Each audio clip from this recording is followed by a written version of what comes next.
Make sure you keep your oil pastels in their containers and make sure they don't fall on the floor. If you make a mess, clean it up with a dry paper towel. With this first technique, you're going to take a couple of analogous colors that are next to each other in the color wheel, and just press really hard in colors so that way they blend into each other. They might overlap a little bit between the two colors. If you have a dirty oil pastel, just get a scrap piece of paper and wipe it off so that way it works clean again, like this yellow. It happens a lot with yellow and white. Okay, in this section, you just want to play around with your pressure a little bit. So we're not going to press as hard when we're coloring with our colors here, again, using analogous colors. Feel free to also try playing around with adding white every now and then to see how that feels.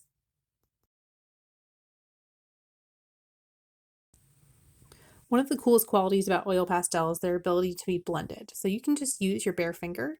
If that grosses you out, feel free to wrap your finger with a paper towel, and then you can use that paper towel to blend as well. In this section, try to take two colors and layer them on top of each other or next to each other, and then actually blend them. So go back and forth between two colors. So here you can see the red and the yellow are back and forth, and the yellow and the blue is back and forth. You can also play around with white. So I try to mix the white in on all these sections to make new colors.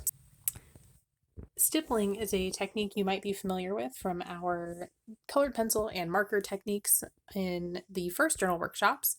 We're going to do the same technique, just a little dotting motion, try blending some colors together, just like the Impressionist artists would have done. When you're practicing scumbling, you want to use a rough motion and you want to go in different directions. You can also try what it feels like to just use the flat end of your oil pastel. To practice graffito, you just need to color the entire square really hard with the oil pastel. Then take something hard, like the back of a paintbrush or a toothpick, and scratch designs into the oil pastel. All right, now we've saved the best for last.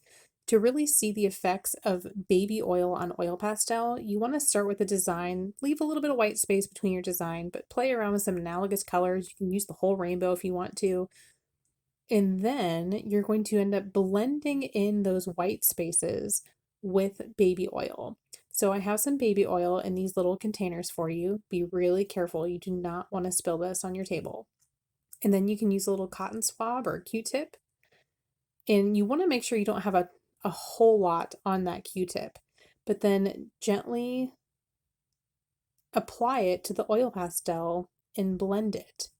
It really creates a really delicious buttery sort of texture. It's probably my favorite way to blend oil pastels. When you are finished with the baby oil, please be sure to let this dry overnight.